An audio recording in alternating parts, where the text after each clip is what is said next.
Assalamualaikum warahmatullahi wabarakatuh. Perkenalkan, nama saya Siva Nurarini. Di sini saya akan mereview kembali Hukum Pidana Pertemuan ke-6. Nonrek Fakultas Hukum Semester 2 Universitas Surya Kencana. Dosen oleh Profesor Dr. Hajah Heni Nuraini SHMH beserta asisten dosen Dr. Muhammad Randy Aridayandi SHMH. Baik, di sini D metode pembahasan KUHP. Yang pertama, evolusi atau evolutions. Pembaharuan yang dilakukan dengan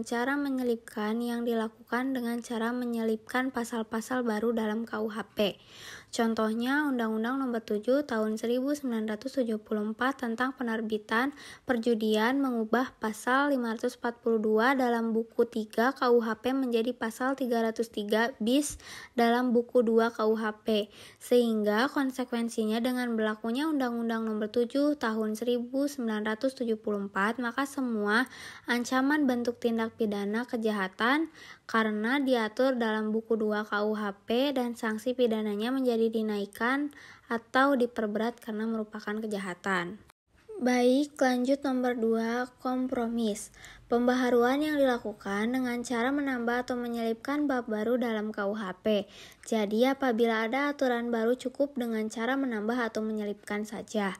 Misalnya, Undang-Undang Nomor 4 Tahun 1976 tentang sarana dan prasarana penerbangan.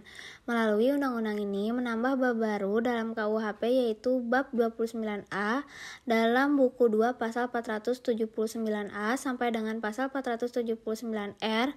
Pasal yang penting untuk diingatkan adalah pasal 479J KUHP, yaitu dalam penerbangan menganut arti yang sempit jika dibandingkan dengan pasal 382A KUHP yang menganut pembajakan pesawat udara yang mengandung arti yang luas. Lanjut, yang ketiga, global.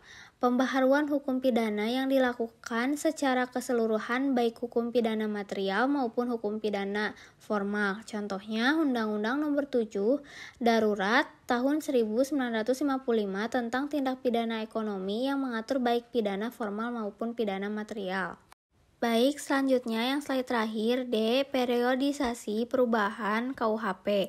Secara kronologis, perubahan, penambahan, dan pembaharuan undang-undang hukum pidana telah dilakukan terhadap beberapa peraturan atau undang-undang. Di antaranya, yang pertama Undang-Undang Nomor 1 Tahun 1946 tentang peraturan hukum pidana. Yang kedua, Undang-Undang Nomor 20 Tahun 1946 tentang hukuman tutupan.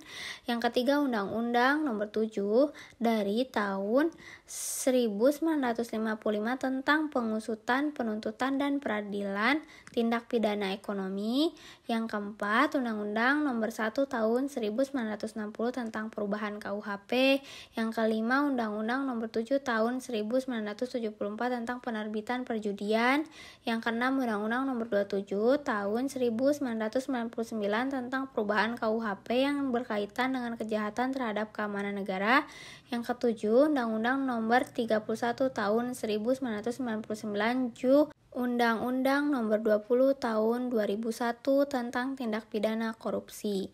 Sekian dari saya, mohon maaf bila ada kesalahan. Wabillahi taufiq wal hidayah. Wassalamualaikum warahmatullahi wabarakatuh.